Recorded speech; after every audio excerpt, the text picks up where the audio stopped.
You pray today could be your last day. Bear each other, no malice. Greed and faith can coexist in the same heart. Assalamu alaikum wa rahmatullahi wa barakatuh. Welcome, dear brothers and sisters, to our brand new program, Gems of the Heart. And I'm your host for the program, Junaid Dar. Dear viewers, as you have been following us, we are going through a very important discussion here, and the discussion of Tawheed. We've gone down and had a look at Tawheed al-Rububiyyah, the Lord or the oneness of Allah subhanahu wa ta'ala. Then we moved further and looked at the actions or the Tawheed of Ibadah, how we can single out Allah subhanahu wa ta'ala in our acts of worship. We also looked at the opposite of that, and that is the actions of shirk. Those actions or those statements that one does or one says that he'll be making partners with Allah subhanahu wa ta'ala. Then we moved on to the discussion of Tawheed al-Asma wa Sifat, the names and attributes of Allah subhanahu wa ta'ala. And yes, our last program was the first discussion on the names and attributes of Allah. And today we're going to continue and hopefully start talking about the different names beginning with the name of Allah, the very name Allah itself. So dear viewers, we've got to listen very attentively. We're going to be giving away some of the rules on how we should treat and behave with the names of Allah subhanahu wa ta'ala. And it's important to understand as well what's the objective behind these discussions. Gems of the Heart is a program designed, as the word suggests, the heart. That's the key in that title, is that we're looking at these subjects to understand how these subjects affect or how they move our hearts such that we become connected with Allah subhanahu wa ta'ala. It's not just a discussion of theology or philosophy, but it's a discussion where we can draw ourselves closer to Allah and we can become good slaves of Allah subhanahu wa ta'ala. So we've got a discussion today about the 99 names of Allah subhanahu wa ta'ala, and let's begin by introducing our guest, and then we can go straight into our discussion. If I could turn to Sheikh Ibrahim Zudan, I'd like to welcome you as always on our program, Gems of the Heart. Sheikh, assalamu alaikum. Wa alaikum assalam wa rahmatullahi wa barakatuh. Sheikh, we're having a very fruitful discussion on the names and attributes of Allah, and as we had in our last episode, a very fruitful discussion, and one that really opens the hearts and the minds and really increases one's iman. Why is that the case with this subject? Alhamdulillah wa salatu wa salam wa rasulillah wa ba'd. The reason is that this is the best subject ever, which is about Allah subhanahu wa ta'ala, the creator of the heavens and earth. There's nothing more beautiful than that. There's nothing more perfect than that. We're created to worship Him alone subhanahu wa ta'ala. He's the creator of the heavens and the earth. So any talk that has the name of Allah subhanahu wa ta'ala is being mentioned, beautify this talk. So imagine that the talk itself is about Allah subhanahu wa ta'ala. And there's nothing that people can get together and spend their wealth and go different places better than staying and sitting and traveling to discuss and to learn about Allah subhanahu wa ta'ala. And the entire religion of Islam and seeking knowledge, it's about Allah subhanahu wa ta'ala and witnessing the names and attributes of Allah subhanahu wa ta'ala in everything in the religion. So it's the best subject, so the heart's in need. And once the heart finds what it needs, then it becomes full of joy and tranquility and peace. SubhanAllah. And Sheikh, also, is it true that when there is a gathering, a majlis of the remembrance of Allah, that it's not just the humans that are listening and benefiting, but even the angels, they come from far and wide and crowd on top of each other to hear what is being said? There are angels that their only job is to find these gatherings on earth where the name of Allah subhanahu wa ta'ala is being mentioned, and they gather and they call one another and they go all the way to the heavens, and Allah subhanahu wa ta'ala as the long hadith mentions this. And this is where basically the tranquility descends. As Allah subhanahu wa ta'ala also says, أَلَا بِذِكْرِ اللَّهِ تَطْمَئِنُّ الْقُلُوبِ, that indeed by the remembrance of Allah subhanahu wa ta'ala, the hearts becomes tranquil and becomes having that contentment and peace. And this is the real joy of this life. This is the real delight of this life. Okay, very nice. Dear viewers, I'd also like to remind you that our question is still open, continuing from last week. We've got a response on our Facebook page. We'll come to that towards the end of the program. The question is, last week, the Sheikh explained a statement of Imam Malik when he was talking about the istawa, the very word that's mentioned in the verse of the Quran, that Ar-Rahman al-Arsh istawa. What does that mean, and what was the golden rule that Imam Malik gave us? So do call us and give us the answer to that question, or you can write it on Facebook as well. Sheikh, if we come back to our question now, we were talking about the 99 names. And you mentioned that the 99 names are not limited to 99, they're infinite. But we find many books or charts or posters, and they have a list of these 99 names. Are these lists accurate, or are they just ideas or suggestions? No. These names, most of them, they refer to a hadith in Sunan al-Tirmidhi. The hadith itself is graded to be weak, but many they would use it as a guideline of what the names of Allah subhanahu wa ta'ala. But most of the names, or all the names that are mentioned in this hadith, are mentioned in the Quran and in the Sunnah of the Prophet sallallahu alaihi wasallam. So the names of Allah subhanahu wa ta'ala are only to be taken from the Quran and the Sunnah of the Prophet sallallahu alaihi wasallam. It can be used as a guideline, but to really think that this is by itself as a narration is a hadith of the Prophet sallallahu alaihi wasallam, the ulama graded that as weak. But the names that are present, that are for the most part, that are names of Allah subhanahu wa ta'ala, and that's how we get to know the names of Allah subhanahu wa ta'ala. But they're not exclusive to only 99 names, and that's what the hadith of the Prophet ﷺ said, that Allah subhanahu wa ta'ala has 99. Doesn't mean that He has only 99, because of the other hadith that we mentioned before, that the hadith where it's supposed to bring happiness. If a person has grief, to say this hadith, Allahumma inni abduka ibn abdika ibn amatik, in it that the Prophet ﷺ said about the names of Allah subhanahu wa ta'ala, أو استأثرت به في علم الغيب عندك, that I ask you Allah by your names, that some of these names that is kept with the unseen, in the unseen with you, O Allah. So that means there are more of the names of Allah subhanahu wa ta'ala that we do not know that Allah subhanahu wa ta'ala has. And the hadith of Shafa'ah, also intercession, where the Prophet ﷺ would be given when he goes under the throne and make dua to Allah subhanahu wa ta'ala, means of praise of Allah subhanahu wa ta'ala would be given to the Prophet ﷺ that he did not know before. So Allah subhanahu wa ta'ala, nothing is the like of him. The names of Allah are much, of course, more than just the 99 ones. Okay, excellent. Sheikh, also there are certain names inside the Quran and Sunnah we find which we classify as proper nouns, for example, Rahman or Rahim or Allah itself. But there are other words which are derived words. For example, one of Allah's names is Al-Baqi. But His name is not mentioned as Al-Baqi, it's derived. Do they carry the same strength and the same meanings as the other names? No, usually the names are basically comes in the Quran and the Sunnah of the Prophet ﷺ as a name. And that's what is we see clearly in the Quran, with the names of Allah subhanahu wa ta'ala. And each name is, yes, it's a proper name, alam, but also has a meaning to it. And that's why these are the names that we need to focus on, and these are the names that we need to reflect upon, this the attributes that is attached to it. And to get to know, and some names refer to other names and refer to more than one attribute. Like the name Al-Ahad, for example. He is the only one. But it shows the attribute of the most perfect, subhanahu wa ta'ala. And it refers to many other attributes that can be derived from the name, or the fact that Allah subhanahu wa ta'ala is the only one, the only healer, the only, in that sense that nothing is the like of Him, subhanahu wa ta'ala, in all of His attributes. And Sheikh, just to build up on that as well, is that the subject of the sifat, which you're touching on the attributes, like in the verse we know, Lillahi asma al-husna, that He has the names. So where does the concept of sifat or attributes come in, and how do we understand that correctly? No. Al-sifat means the attributes of Allah subhanahu wa ta'ala, that every name has an attribute, because the names are not just alam, ism alam, or proper name that has no meanings to it, has meanings to it. And that's why it's mentioned in the Quran, in many verses, just the attributes of Allah subhanahu wa ta'ala, and not the asma, or not the names.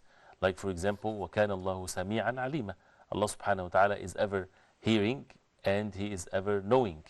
So it did not say as-sami' in this verse, but it says sami'an. That means, which talks about the attribute of Allah subhanahu wa ta'ala, that He's the all-hearer. And many names of Allah subhanahu wa ta'ala, came like this. So therefore there's attributes of Allah subhanahu wa ta'ala, but every name of Allah has a meaning to it, and that's where the attribute is basically from every name. And there are attributes that are not linked to the names of Allah subhanahu wa ta'ala. That's why the attributes of Allah are much more, or broader, or more comprehensive than the names of Allah subhanahu wa ta'ala. For example, the face of Allah subhanahu wa ta'ala, the hands of Allah subhanahu wa ta'ala, the being of Allah subhanahu wa ta'ala, all of this are not derived from names, but rather from the attributes of Allah subhanahu wa ta'ala that are mentioned in the Quran. And as you mentioned, that most of these sifat, adjectives, they fall under an ism. Not all of them falls under an ism, or a name, because some of them, with the attributes, they might not belong to a name that is referring to the linguistic meaning of a sifa. Like, for example, if Allah subhanahu wa ta'ala, one of His attributes, وَجَاءَ رَبُّكَ وَالْمَلَكُ صَفًّا صَفًّا, that your Lord comes and the angels. So this is one of the attributes of Allah, that He will come in the Day of Judgment. So there's no name derived from this. And even some of the attributes that comes in a context that opposes the evil actions of the disbelievers or the hypocrites, for example.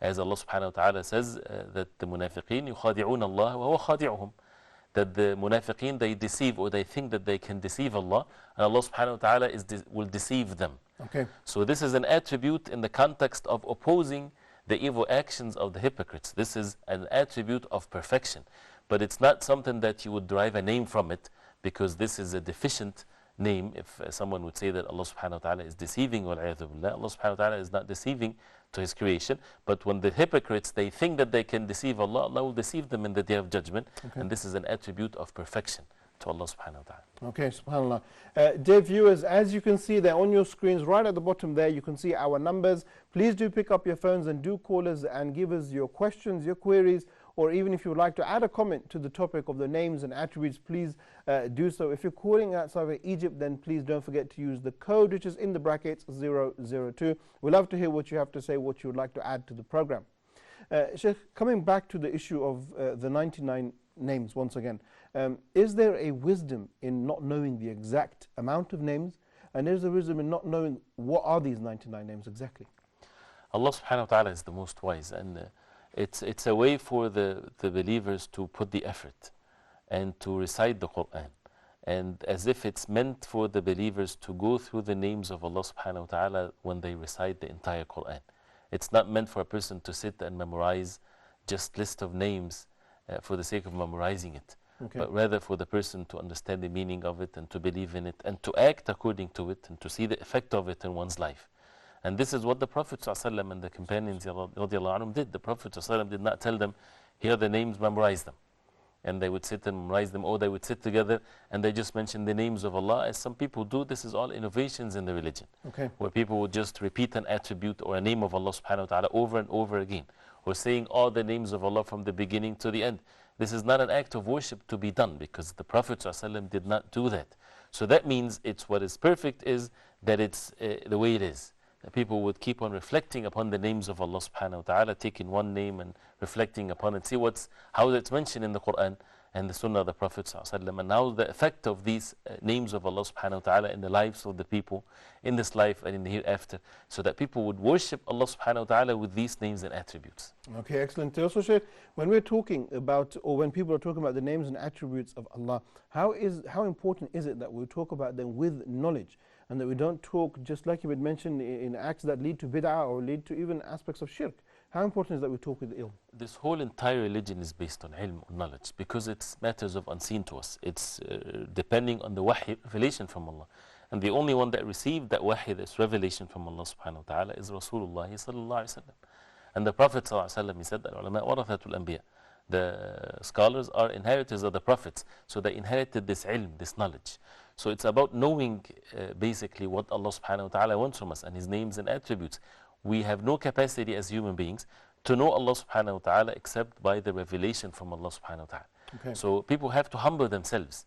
And it's not enough to say that I love Allah subhanahu wa ta'ala, so let me talk about Allah subhanahu wa ta'ala. And people might fall into so much deviation. They would have some resemblance or similarities of the human beings to Allah. And I hear sometimes people, because of they have the love of Allah subhanahu wa ta'ala in their hearts, they would say things that they would say a man to say to his wife, or a wife to say to her husband, because they love each other, which is inappropriate, of course. And using words like, someone would say Allah is the engineer of the world. This is not appropriate. Yes, the person's intention is good. He means that Allah subhanahu wa ta'ala created everything in the most perfect way. But this is not an appropriate word, because Allah subhanahu wa ta'ala did not call Himself an engineer, for example. This is human beings with all the deficiencies they have. So when we talk about Allah subhanahu wa ta'ala, we have to mention what Allah subhanahu wa ta'ala said about Himself, not what we feel about Allah subhanahu wa ta'ala. So even when we're addressing or remembering the name of Allah, we should use what Allah has used and not use, for example, as you made mention, we've heard it ourselves, saying He is the architect of the universe, He is the engineer of the world. This is not appropriate. It's not appropriate. We can use many other things that Allah subhanahu wa ta'ala said in the Quran and the Sunnah of the Prophet sallallahu alaihi wasallam, and it's most perfect and it's better and the effect of it is great. And that's what we need to basically humble ourselves in this. Sure. And also, Sheikh, a point which we discussed previously, but worth highlighting again, that is it correct then to say that when we hear about the names and the attributes of Allah, that we can understand the concept, but the reality of it is a difficult thing for us to understand? Is that real? It is real, because we don't have the knowledge of it. the essence of it. How is it? Which is basically the how. We don't have the knowledge of that, and we don't need to have this in this life to worship Allah subhanahu wa ta'ala. So therefore we stop there.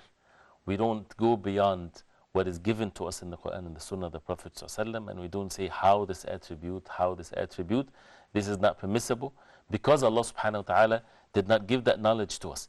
And human beings are tried in this life with their intelligence and their reason.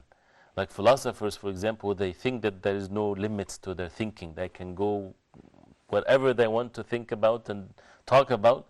And this is a sign of arrogance, because people do not talk about everything in this life because they don't understand what's beyond this, the universe that we live in. They didn't see it. So how can they talk about something that they have no idea of? So the same thing about Allah subhanahu wa ta'ala. We have to respect these limits and to follow what Allah subhanahu wa ta'ala ordered us to believe in and to think of and to live our life accordingly. And that's the most important thing with matters of belief, to be sound and correct, and then our actions to be according to our belief, and there's no gap in between or contradictions. Sure. And Sheikh, also sometimes when we hear some of these names and attributes, as humans we do understand those words. So are we sinful, for example, if we hear that when we talk about Allah, huwa Sami'un Alim, that He is the one who is the all-hearing. So when we hear all-hearing, it means you can hear a sound. But am I sinful to think that, or how should I behave when... The Quran is revealed in the Arabic language, and it's revealed in a clear language, and Allah subhanahu wa ta'ala mentioned that in the Quran many verses, بِلِسَانٍ عَرَبِيٍّ مُبِينٍ, with the tongue that is Arabic, and mubin, that means it's clear, it's made things clear. So these words or these names of Allah subhanahu wa ta'ala has meaning, and the meanings understood perfectly because it's used the language that people understand. Sure. So to understand the names and attributes of Allah subhanahu wa ta'ala is essential. This is part of the belief. But once the mind goes into the level of similarities, this has to be pushed away. Right? So we believe that Allah subhanahu wa ta'ala is a Sami', and right with it we believe that nothing is the like of Allah. So you believe, so you don't deny the attribute or the name of Allah subhanahu wa ta'ala. That's a rule, that's a principle. And once it's there, then you apply the second rule, and that is nothing is the like of Allah subhanahu wa ta'ala. So no similarities whatsoever. Anything that comes in one's mind about the similarities or about how Allah subhanahu wa ta'ala is not like what we think. So we stop there. And then the third principle, there is no knowledge of how that we have in this life. So we don't even think of how these attributes are, and that's why it's sufficient for us to know the meanings of it. But we have to be warned, because one of the worst means of deviations is when people would say Allah knows best what's the meaning of these names and attributes are. People might think this is such a beautiful statement. Sounds pious. Right. But this is such an evil one. And Shaykh Hussain Taymi rahimahullah said that al-Mufawwida are the worst of the people of bid'ah or innovation, because they're basically taken all the Quran, the meaning of it, it becomes just words of no meaning. So when we say Allah subhanahu wa ta'ala is a Sami', it doesn't mean anything. Just a word. This is just a word. This is nonsense, first of all, and this is against how Allah subhanahu wa ta'ala revealed the Quran and the way the Prophet ﷺ, the Sahaba radiallahu anhum, never received the Quran this way. So we don't say that Allah knows best in the sense that we do not know the meaning of things. No, we say Allah knows best how these names and attributes are. So Allah knows best how. But do we know the meanings of it? Definitely we know the meanings of it, but without no similarities and without no how. And that's how to protect our faith and our iman. Otherwise, if we don't know the meaning of it, how can a person worship Allah subhanahu wa ta'ala with being conscious that Allah is hearing him, is seeing him, He is the all-seer, the all-hearer, and He's the provider, and so on and so forth. Okay, excellent. Dear viewers, once again I'd like to turn to you and encourage you to pick up your phones and join us in our discussion today. You can answer the question about the famous statement of Imam Malik on the subject, and you can also give us your comments or your queries, whatever you would like to add to the subject, please do so. And it's very important. It sounds very easy, the names and attributes of Allah. It doesn't sound very complicated, but just like the Sheikh said, that one can think that he is saying a statement of piety, but at the same time he's actually committing a deviation, going away from the true path that is laid out for us to follow and to learn from. Sheikh, looking at the names and attributes again, there is a verse in the Quran where Allah subhanahu wa ta'ala says, Huwa al-awwalu wal-akhir. Does that imply that the names and attributes of Allah are eternal, they have no beginning and they have no end? Allah subhanahu wa ta'ala, His names and attributes refers to Him, to His being subhanahu wa ta'ala. So therefore there's no beginning and there's no end. That's why the names of Allah subhanahu wa ta'ala that even refers to actions, these names are true even without the actions or before the actions. So Allah subhanahu wa ta'ala, for example, He is Al-Khaliq. He is the creator of the heavens and earth. He's the creator of all things. His name is the creator even before creation. His name is the creator, subhanahu wa ta'ala. He's the most forgiver, even before sins are being forgiven. Okay. He's the most forgiver. So it's not that the names get developed or comes all of a sudden. Allah subhanahu wa ta'ala had these names and attributes and everlasting, essence to it. Okay, excellent. Also, Sheikh, looking at these names, many times we find people having these names as well. Is it permissible for a person to call himself one of the names, like call himself Rahman or Ar-Rahman? What's the difference? Right. The names of Allah subhanahu wa ta'ala, this is exclusive to Allah subhanahu wa ta'ala. It's not permissible for anyone to name himself with one of the names of Allah. You can say Abd something, Abdul Rahman, Abdullah, like this. But for some of the names of Allah, especially Ar-Rahman, this is one of the alam that means it's proper name to Allah subhanahu wa ta'ala. Even for someone to call himself Rahman without Ar-Rahman, like to the attribute, this is not permissible because this is a unique name. But other than these two names, or the names that are not exclusive to Allah subhanahu wa ta'ala, as far as the attribute is concerned, it's okay as long as the person is not praising himself. For example, if a person called Kareem, for example, generous, right? He's not calling himself Al-Kareem, right, that he is the most generous. He's just saying that Kareem, although this is a way of praising the person. What if he's not? Right? So it's disliked for a person to be called something that praises the person with his actions. But the point here is, it is as far as the attribute that is not exclusive to Allah subhanahu wa ta'ala, it's okay for people to even have these types of attributes, as Allah subhanahu wa ta'ala said about the Prophet sallallahu alaihi wasallam, that the Prophet sallallahu alaihi wasallam is Ra'uf bil-mu'min Ra'ufur Rahim, that he was towards the believers Ra'uf, which is compassionate and merciful. Okay. And that's talking about the Prophet sallallahu alaihi wasallam. But according to the nature of the Prophet sallallahu alaihi wasallam as a human being, he has these attributes for the human level. He was the most perfect among all the human beings. But this attribute, compared to the attribute of Allah subhanahu wa ta'ala, Ar-Ra'uf, Ar-Rahim, there's no like of it whatsoever. Nothing is the like of Allah subhanahu wa ta'ala whatsoever. Okay, so there is no objection if we add the word Abd before any of his names. It can be Abdul Rahman, Abdul Rahim, or as. And that's a good way to name a child or so, is to call him Abd, one of the names of Allah. And just a side note, because in some of our countries we actually have another issue. Some people actually call themselves like Abd, but the Abd of the Prophet ﷺ. So they will say, for example, Abdul Rasul. Right. Is that permissible? This is definitely not permissible, because we are not slaves of the Messenger of Allah. We are slaves of Allah subhanahu wa ta'ala. So for someone, because of the love that they have to the Prophet ﷺ, to give an attribute to the Prophet ﷺ that is only to Allah subhanahu wa ta'ala, this can be into the level of shirk, or associating partners with Allah. So this, if a person has this name, he should change his name. Okay. So to say Abd Rabb Rasul, for example, or to change the name completely and to say Abdullah. Okay. Or something of that nature. To be in the safe side. Right. Sheikh, another very interesting question here before we go to the break, and that's when we look in the Quran and we find on every page the names or the attributes of Allah, we never find His name by itself. We always find it coupled. So Rahman, Rahim, or Al-Hayyul Qayyum, we always find them in pairs. What's the wisdom there?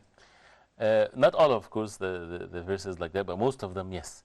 And it adds to the meanings of the names and attributes of Allah subhanahu wa ta'ala another level of meaning. SubhanAllah. Meaning, as the ulama, they say, if the word Al-Aziz, for example, the Almighty, the most powerful, nobody can defeat Allah subhanahu wa ta'ala, you can contemplate on that one for a long time, right? And Al-Hakim comes with it, as it's many times in the verses, Al-Aziz Al-Hakim, the most wise. Okay. And you can contemplate on that one. Everything is by the wisdom of Allah. So this has its meanings, this has its meaning.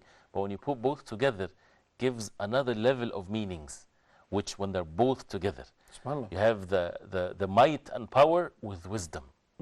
Human beings, if a person has so much power, he more likely to act foolishly, because he does not fear any consequences of his actions. But Allah subhanahu wa ta'ala, nothing is the like of Him. He's the Almighty. He can destroy this whole universe in no time whatsoever. And He is in no need of His creation whatsoever. But He is Al-Hakim. He's the most wise. Everything is by the wisdom of Allah. So even when people see earthquakes and things happening and death and so on, people would think they should see and witness, this is the power of Allah. right? But this is also with the wisdom of Allah. It's not just power, but with the wisdom of Allah. So it gives another level of meanings that is not present when the person talks about these names individually. Okay, very nice. Some interesting information there. Sheikh, we're going to take a short break here, and then inshallah ta'ala, when we come back, if we can begin with the very first name, the name of Allah, and have a discussion inshallah. Sure. Okay. Dear viewers, let's take a short break here, and during the break I want you to do a few things. Number one, I would like for you to think of the statement of Imam Malik. What did he say about this very subject? Also, I'd like for you to think of any questions or queries that you may have on the subject, on the names and attributes of Allah subhanahu wa ta'ala. So let's take a short break. When we come back, we'll begin with the very first name, and that is Allah itself. So we'll see you very soon. Change your heart,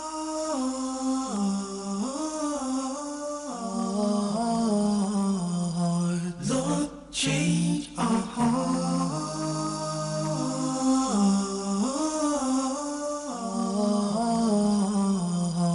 Lord, change our heart.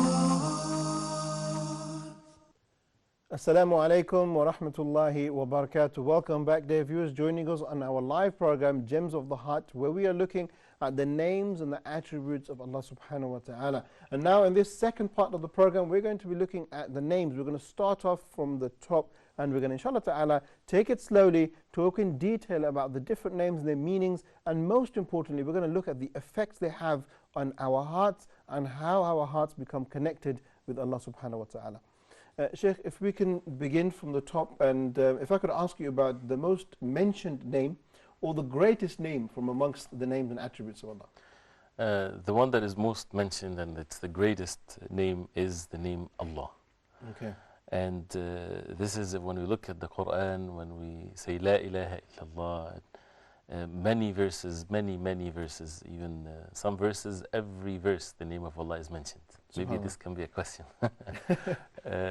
This is, you know, that definitely this has basically all the names and attributes of Allah subhanahu wa ta'ala are derived from Allah. Okay. So when a person says Allah, basically refers to all the names and attributes of Allah subhanahu wa ta'ala. It's a unique name. Nobody is the like of Allah subhanahu wa ta'ala. And that's why it's for people to translate it, you know, this is basically injustice. Okay. And that's why it should stay as this. And then sometimes when people speak in English or any other language and they say God and things like this, you know, it's all weak and deficient. And Sure. people can make it plural, gods or female, feminine or masculine or whatever. But the word Allah is so unique. And that's why even if someone talking to a non-Muslim or so, they should explain to them, because I would always say Allah, because nothing is the like of Him subhanahu wa ta'ala. But of course explaining to them and even explaining the root meaning of it. Okay. You know, as some of the ulama, they said it has a root meaning and some said it doesn't. But this is also important that a person would see that this is the most perfect. All the names of Allah subhanahu wa ta'ala are mentioned within this name Allah. Okay, excellent, Sheikh. And we'll come to the derivation or where the name Allah comes from. But before we do that, another point, the Quraysh who were present at the time of revelation, did they believe in Allah before the message of Islam? And the word itself, Allah, was it existent amongst them, or was it something new that Prophet ﷺ came with? This is a name that has ever existed on the face of earth. And the people of Quraysh, they know that name very well. And Allah subhanahu wa ta'ala mentioned that in the Quran about them. That وَلَئِنْ سَأَلْتَهُمْ مَنْ خَلَقَ السَّمَاوَاتِ وَالْأَرْضَ لَيَقُولُنَّ اللَّهِ. Okay. That if you ask them, O Muhammad sallallahu alaihi wasallam, who created the heavens and the earth, they would say Allah. So, and they would even mention the name of Allah in their dua. Whether they are in the dire need, they would turn to Allah subhanahu wa ta'ala alone. And they said that they worship the idols for the reason that it gets them closer to Allah. مَا نَعْبُدُهُمْ إِلَّا لِيُقَرِّبُونَ إِلَى اللَّهِ زُلْفًا. They said that we only worship them because they get them closer to Allah subhanahu wa ta'ala. Okay. So they know that, and all actually even the people that believed in other means of division, like for example even the Christians in the Arab world and so on, they say Allah. Okay. Everybody says Allah. Sure, and the Quraysh themselves, they made gods out of everything. We know that, of different things. Did they ever make a god of Allah, or like a statue or an idol, or did they leave that as something too holy to touch? Right. No, the people of Jahiliyyah, the disbelievers, they did not degrade themselves to that level, although they are disbelievers.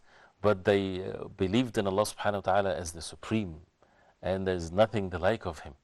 But they worship these idols and these images, and this is how Shaitan whispered to them to do this, so that it becomes a step or means of intercession Sure. to get closer to Allah subhanahu wa ta'ala. But they never made a statue like that for the creator of the heavens and earth, no. Sure. Okay, so that's clearly telling us that the concept of Allah and the concept of the oneness of Allah has always been around. It's This been is in the existence. fitrah. It's in the fitrah. It's in the innate of all human beings. Sure. And this is the ahd, the mithaq that Allah subhanahu wa ta'ala took from the human beings before their creation, that they believe all in Allah subhanahu wa ta'ala being the creator of the heavens and earth. Whether they use different names or different ways to express that, but they all know what they're saying, basically the creator of the heavens and earth.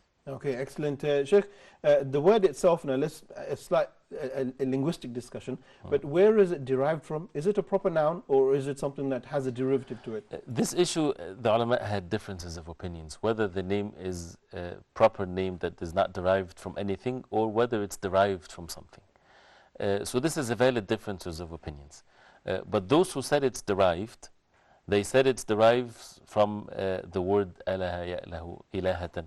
And they use some of the evidences of this, and actually that's what la ilaha illallah. So there's derivation for the name, and there's a recitation for one of the verses in the Quran about Musa alayhi salam and Fir'aun, that the people of Fir'aun, they said وَيَذَرَكَ وَآلِهَتَكَ.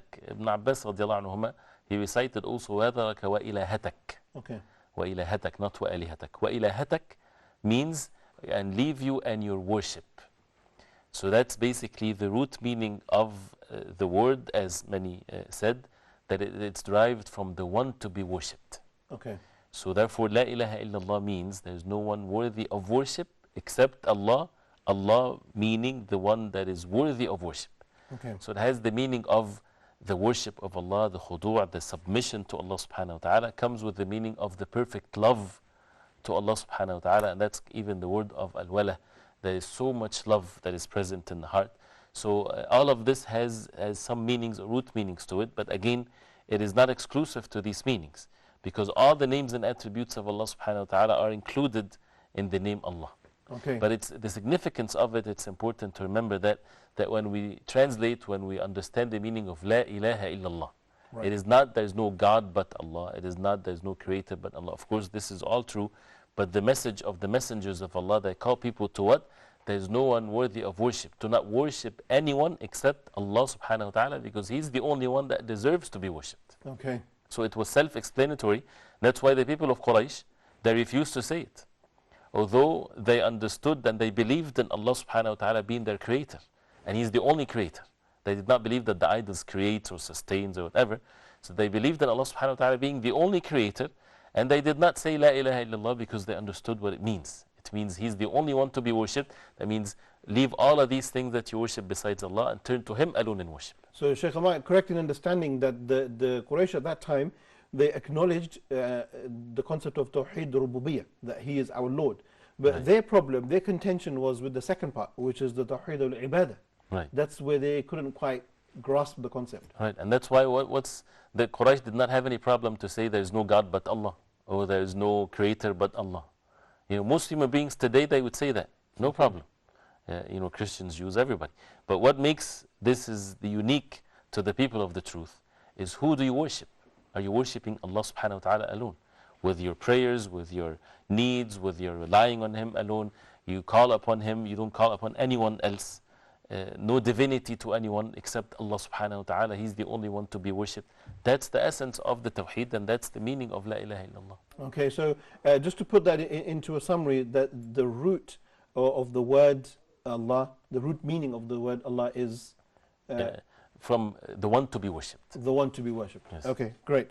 Shaykh, also that brings me to the next question, which is, why is Allah the primary name? Once again, out of all of the names, why is that given? Is it because of what we just mentioned about the worship? Of course, because this is what Allah subhanahu wa ta'ala chose, and because it has the perfect names and attributes of Allah subhanahu wa ta'ala, it's the most important name that includes everything in it. Okay. Other than the name Allah, you would find a specific attribute with it, or the meaning of it. So this is a specific attribute of Allah subhanahu wa ta'ala attached to it. But the word Allah has all of these attributes. It's not referring to one specific attribute. Okay. Like, what's the attribute that a person can derive from the name Allah? All the attributes of Allah subhanahu wa ta'ala. Sure, excellent. And Shaykh, that very verse وَلِلَّهِ الْأَسْمَاءُ الْحُسْنَى. Does that indicate to us what we are saying here? Because the Lam at the beginning is the one of belonging. Right. So everything comes back to Allah. And it did not say to Ar-Rahman or to Ar-Rahim or so, but it says to Allah. And that's what it's basically. Everything refers to Allah subhanahu wa ta'ala,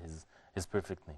Okay, excellent. Sheikh, there's a very interesting discussion again amongst the scholars on the names and attributes, and it's on the topic of the Ismullah A'zam, which is the greatest of names. Can you talk about this discussion? Right. The significance of that is that the hadith of the Prophet ﷺ, that Allah subhanahu wa ta'ala has this exalted name, that whoever makes dua and invoke Allah subhanahu wa ta'ala with it, Allah subhanahu wa ta'ala will accept his dua.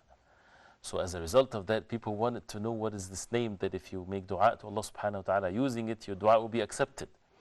There's no clear hadith or direct hadith that the Prophet ﷺ would say that this is the name of Al-A'zam, although some narrations were the man that he was making dua and the Prophet ﷺ heard them, and this man was saying, Allahumma inni as'aluka annaka anta Allahu al-ahad as-samad alladhi lam yalid wa lam yulad wa lam yakul lahu kufuwan ahad. The Prophet ﷺ said he made dua with the exalted name of Allah, that if he's called by this name, he will be responded or accepted his dua. Sure. And some said it's Al-Hayyul Qayyum, and some said others, and some said Allah itself. This is the name of Ismullah Al-A'zam. So it's left for the believers to exert themselves to make dua to Allah subhanahu wa ta'ala using his names and attributes. Okay. And some of the ulama, for example, as Shaykh Hussain Tamir rahimahullah used to think that Al-Hayy is the name. Right. You know, and that's why you use it a lot in matters of dua. So it's again, it's the opportunity for the believers to use all the names and attributes of Allah. And almost in every dua, a person would use the name Allah. Sure. And hope for, to get the name of Allah subhanahu wa ta'ala, that is Al-A'zam. And some people, which is, since we mentioned this, they manipulate others with regard to this concept. They say, I have the secret or the name of Allah Al-A'zam that nobody else knows, so you have to come through me. But you have to do this and this and that, and then when you reach the certain level, then I'll give you. This is all innovations, of course. Yes, and this has to be only from the Quran and the Sunnah of the Prophet. Okay, excellent. Sheikh, you mentioned very important, that's the adhkar, or the mentioning, the remembrance of Allah. And the four main ways of remembering Allah, which all the adhkar fall under. For example, the Subhanallah, the Alhamdulillah, the La ilaha illallah, and the Allahu Akbar. All of them contain the name of Allah in there. Right. What's the significance in that? This is because, again, this is the most perfect name, this is the most important name, and this is the case in all of the things that we say in Salah, in Adhkar. You would find rarely that a person would use another other than the name of Allah subhanahu wa ta'ala. Always the name Allah subhanahu wa ta'ala and some of his attributes. Or the whole words that is being said, it refers to one of the attributes of Allah subhanahu wa ta'ala. And some Adhkar, of course, it would have some of the names of Allah, like Astaghfirullah alladhi La ilaha illa huwa al-hayyul qayyum wa atubu ilayh. And this is also an opportunity for Muslims, when you're reciting these adhkar, reflect why these attributes are mentioned, because the hearts needs to be moved with these names of Allah subhanahu wa ta'ala. And the word Allah subhanahu wa ta'ala, the effect of it in the heart is something that we cannot even imagine. So by following the way the Prophet ﷺ, a Muslim would appreciate so much that he's a follower of the Messenger ﷺ. We get to learn and to know the most perfect way to worship Allah subhanahu wa ta'ala and to praise Allah. If all humanities, they get together to praise Allah subhanahu wa ta'ala and to come up with the most eloquent way of praising Allah, and they do that in days and years and so on, they would never come up with the like of Alhamdulillah. Okay. And where did we get to know Alhamdulillah? From the Quran and the Sunnah of the Prophet ﷺ. So this is a great favor that we get to know the wahy revelation from Allah, that sometimes people belittle that. Okay. This is treasures. As the Prophet ﷺ said, La hawla wa la quwwata illa billah is a treasure in Jannah. Treasure. If a person finds a treasure in this life, he'll quit his job and that's it. For the rest of his life, he's good. So imagine a treasure in Jannah, right? By just saying, La hawla wa la quwwata illa billah. How important, how significant, and how strong that is in the heart, because it's not a means of exaggeration, or this is not a play, this is a serious matter. So for it to be a treasure in Jannah, that means it has a heavy magnitude to it, that people need to give that importance to it. And it's all with the name of Allah. Okay, and also, Shaykh, as we're looking at things, how the names and attributes of Allah and how they can increase or improve or clean our hearts, I would like to talk about the importance of dhikr and the importance of mentioning the names of Allah, or mention the name of Allah itself, or the four ways. How important is it that our tongues are constantly in the remembrance of Allah? This is, if we understand the purpose of our life, then our tongues would never stop mentioning the name of Allah subhanahu wa ta'ala, and more importantly, the hearts. And the example that we have is the Prophet sallallahu alaihi wasallam. And we have to be careful because, again, innovations in the deen can be very easily done in this. Many people, they think that they can just say Allah, Allah, Allah, like this, making remembrance by mentioning, since this is one of the greatest name of Allah subhanahu wa ta'ala, to keep on repeating like this. Okay. Or Ar-Rahman, Ar-Rahman, or Ar-Rahim. And you would find some papers saying that if you seek provisions, say the name Ar-Razzaq 1,000 times, you'll find amazing things, and say this. This is always where people come up with this. Okay. Are they prophets, or they have revelation, or the revelation did not stop after the Prophet ﷺ? Of course, definitely the answer is no. And we have in the Prophet ﷺ the best example. So this is actually, it's so evil for people to invent their own ways of making adhkar, especially that it's against the way the Prophet ﷺ. The Prophet ﷺ, he never said Allahu, Allahu, Allahu like this. Some people even they say who. This is all innovations in the religion. The Prophet ﷺ would say, La ilaha illallah wahdahu la sharika la, lahul mulk wa lahul hamdu wa ala kulli shay'in qadir. Say that 100 times in the morning and in the evening, and the rewards of it is great, as it's mentioned in the Sunnah of the Prophet ﷺ. Say Alhamdulillah, say Subhanallah, right? But we don't invent our own ways. And the reason why, if a person says, but it sounds good, it's not about why it sounds good. It's, are we better than the Prophet ﷺ?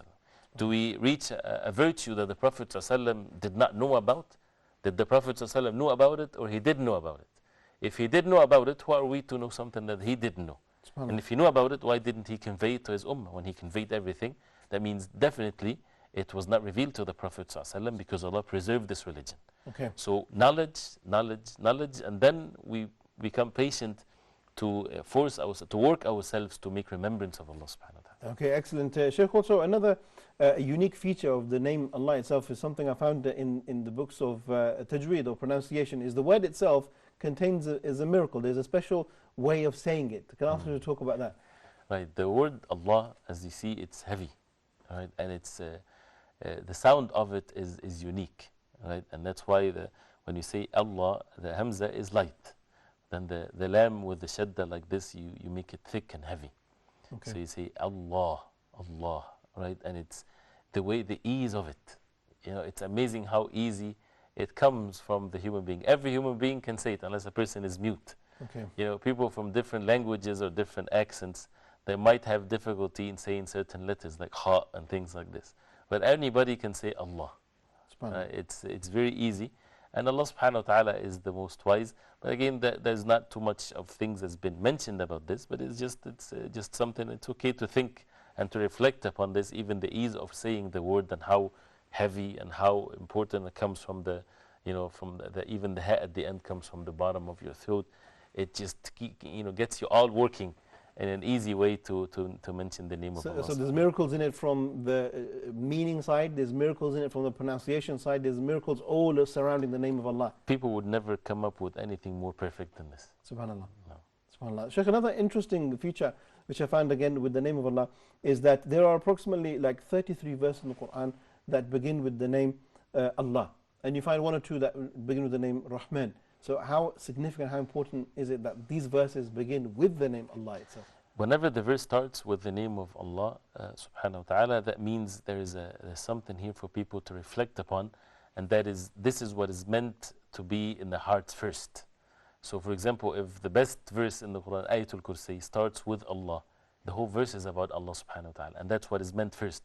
Allahu la ilaha illahu. So it has an effect in the heart that what comes after that, it talks about Allah subhanahu wa ta'ala, and that means people need to reflect and to act according to the significance that this is meant to be the first word or the first name of Allah subhanahu wa ta'ala mentioned. Okay, excellent. Sheikh, we are coming towards the end of our program, so I'd like to review our question that we gave the viewers for last week, and then you can tell us if it's right or wrong. I think the question you gave last week was a little bit difficult. We've had just a few people respond.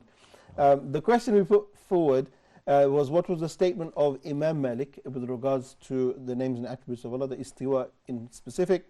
And we have one response to that, and we have Sister Mary Oli, and she says, Assalamu alaikum. It is wajib for us to believe in the apparent meaning of the names and attributes without adding to them or denying them. We don't dwell into the how, e.g. how Allah rose on the throne, or equate Allah's face with the face of creations, and we don't speculate or ask questions which can lead to bid'ah. MashaAllah. That's basically what Imam Malik, rahimahullah, he said. With some explanation there, wasn't it, by Sister Mary? MashaAllah. Very Okay. good. MashaAllah. Very nice. So Sister Mary, Oli, well done. Thank you very much. May Allah reward you in your contribution, and may Allah increase you in your knowledge. And dear viewers, don't forget to participate as well. We have a question for this week. Sheikh, what's the question for this week? You go ahead. Okay, help me if I make a mistake in the question. So what is the root meaning of the word Allah? Is that correct, Sheikh? Yes, inshallah. Okay, what is the root meaning of the word Allah? And we just discussed that about 15 minutes ago. So wait for the rerun and you can watch it again. And we'll put a post up on our Facebook page, and I would like to see who's going to be the first person to answer that question. Sheikh, we are coming towards the end of the program. And I would like to ask another question here, is that the importance of, we talked about the importance of dhikr, remembering Allah. But there is also the beautiful hadith which talks about there are two names or two remembrances of Allah which are very light on the tongue, but they're very heavy in the hereafter. So at times we may belittle doing dhikr or not give it importance, but the Prophet ﷺ is telling us they're very heavy. Can I ask you to talk about that? Right. This is the hadith of the Prophet ﷺ said, كلمتان خفيفتان على اللسان حبيبتان الرحمن ثقيلتان في الميزان. They're light on the tongue, they're heavy in the scale, and they're beloved to Allah subhanahu wa ta'ala. Subhanallah wa bihamdi, Subhanallah al-Azim. No effort is being done when a person says Subhanallah wa bihamdi, Subhanallah al-Azim. But they're so heavy in the balance of deeds, that are so much beloved to Allah subhanahu wa ta'ala. So the believers, when they hear this, because of the love of Allah subhanahu wa ta'ala in their hearts, they would feel shy. How can they not occupy their time with the remembrance of Allah subhanahu wa ta'ala, with the like of this easy adhkar that Allah subhanahu wa ta'ala, out of His mercy, He taught us again to say this. Imagine that you want to say the meaning of Subhanallah wa bihamdi. It won't be enough for your entire life to describe what it means. Because Subhanallah, you're saying that Allah subhanahu wa ta'ala is free from all weaknesses and deficiencies. Then you can count all the deficiencies that are present on earth. Allah is not this, Allah is not this, Allah is not this, like this. And وَبِحَمْدِهِ, you state that Allah subhanahu wa ta'ala is the most perfect in His names and attributes. So He's most perfect in this and this, and that is forever. So Allah subhanahu wa ta'ala made it easy for us that you can just say it in no time. Subhanallah wa bihamdi. Okay. Subhanallah al-Azim. He is the most exalted subhanahu wa ta'ala. It just flows. Flows, and the more the person says it, the more the hearts will be affected. The more our actions will be accordingly, so that everything will be in place. And that's why the effect of the names and attributes of Allah on the heart are amazing. And that's why we need to spend time and effort to reflect upon these names of Allah subhanahu wa ta'ala and see how they are mentioned in the Quran and how can we change ourselves. Dhikr of Allah is a gift from Allah. And when a person sees himself the dhikr is difficult, that means we need to ask Allah subhanahu wa ta'ala for help. That means maybe we have diseases in our hearts. The hearts are attached to this world, sins, whatever there is. So to keep on asking and to get to know the importance of it and to struggle till the matter becomes the norm of the believer. Okay, excellent, Sheikh. In our next coming episode, is it okay if we now move over to the names of Allah, which is Ar-Rahman and Ar-Rahim? Sure, inshallah. May Allah make it easy. Okay, thank you very much, Sheikh, for that. Dear viewers, we've come to the end of our program here on Gems of the Heart. What a heartwarming discussion on the subject of Allah as the primary name of Allah subhanahu wa ta'ala. There is so much to discuss in our upcoming series. We're going to be looking at the name Rahman and Rahim. But unfortunately, next week and the week after, we will not be live, so you'll be watching a rerun. But after that, we will definitely be live and we will have the discussion on Rahman and Ar-Rahim. But I would like to conclude by reminding all the brothers and all the sisters of the importance of the adhkar. Now, we can get involved in the technicalities of the names, but what's the outcome? What is the fruit? The fruit is that our iman should increase, that we should get closer to Allah. So just like the Sheikh said, that we should make mention, we should have the adhkar. We know we should do it in the morning, we should do it in the evening. We should say the adhkar when we enter the bathroom, when we come out. So say these adhkar and don't forget the reward that is waiting for you when you say that. So when we finish this program, all of you who are watching, inshallah ta'ala, sit down and make some adhkar, remember Allah subhanahu wa ta'ala, and inshallah ta'ala, like that, we will purify our hearts and we will get closer to Allah subhanahu wa ta'ala. On that note, Sheikh, I would like to thank you for coming to the program and also like to say Assalamu alaikum. Wa alaikum assalam wa barakatuh. Thank you very much. Dear viewers, we're going to conclude here, and I'd like to thank all of you for tuning in as well, and for those who contributed on our Facebook page. The question will be put up very shortly, so we thank you all once again, and we will see you on Facebook, and we will see you live in 3 weeks time, inshallah ta'ala. So until then, Assalamu alaikum wa rahmatullahi wa barakatuh. You're living in a lawful way. Be mindful of what you say. Be sincere when you pray. Today could be your last day in the same heart. Oh Lord, only you can change your heart. We call upon you to do so, so that we may